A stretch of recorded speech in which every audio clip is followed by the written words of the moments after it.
Os comunistas podem condensar sua teoria em uma única expressão: a supressão da propriedade privada. Como assim?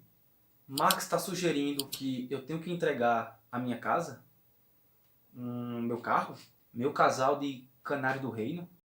Ah, vai para Cuba, comunista.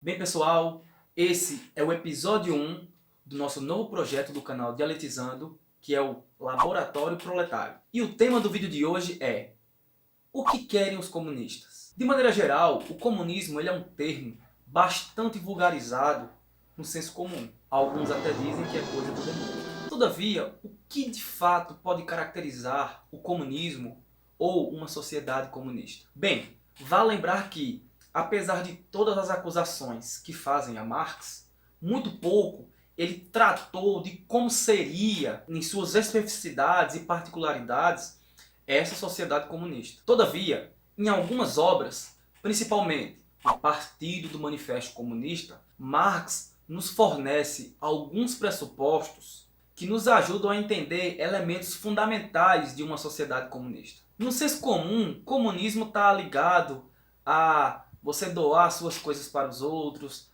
você trabalhar e dividir os seus pertences, ou as suas posses, ou suas propriedades, com vagabundos, com aqueles que não trabalham, com aqueles que não se esforçam. Vai pra Cuba! Maconheiro! Comunista! Mas o que de fato diz Marx? O que distingue o comunismo não é a abolição da propriedade em geral, mas a abolição da propriedade burguesa. Perceba que Marx não está falando de qualquer propriedade. Isto pode incluir, por exemplo, o seu carro, a sua casa.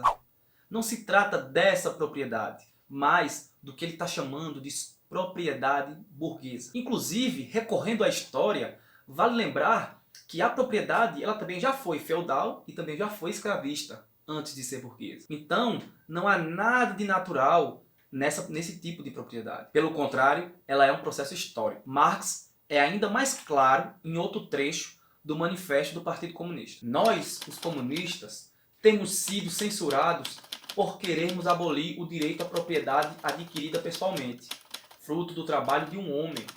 A propriedade, que dizem, constitui a base de toda a liberdade, atividade e autonomia pessoal. Essa é uma propriedade conquistada, fruto do trabalho, merecida a partir do próprio esforço. Refere-se à propriedade do pequeno artesão, do pequeno camponês, ou seja, uma forma de propriedade que precedeu a forma burguesa. Não precisamos revogá-la.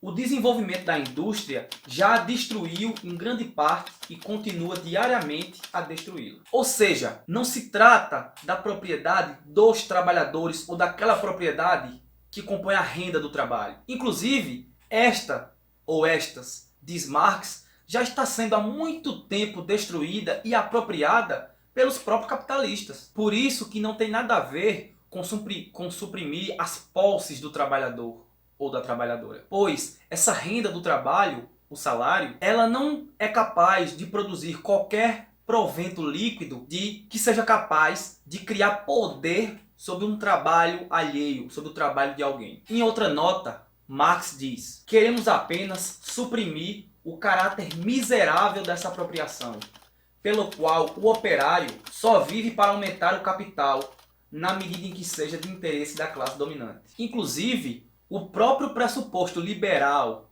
da realização da individualidade, da liberdade individual, da autonomia, ela é impossível na sociedade capitalista, uma vez que o caráter da personificação é atribuído à propriedade, à mercadoria. Enquanto isso, a pessoa e o indivíduo, trabalhador e trabalhadora, este tem sua individualidade cada vez mais submissa e dependente ao capital. Mas, John, como seria, então, numa sociedade comunista? Na sociedade burguesa, a mão de obra existe para aumentar o trabalho acumulado. Os comunistas defendem que o trabalho acumulado deva ser apenas um meio necessário ou não para aumentar a riqueza dos trabalhadores e trabalhadoras. Ou seja, o trabalho excedente, abstrato, ele é desnecessário, ele é um desperdício, uma vez que ele só serve para aumentar o acúmulo de riquezas de uma pequena parcela da sociedade. Em seu lugar,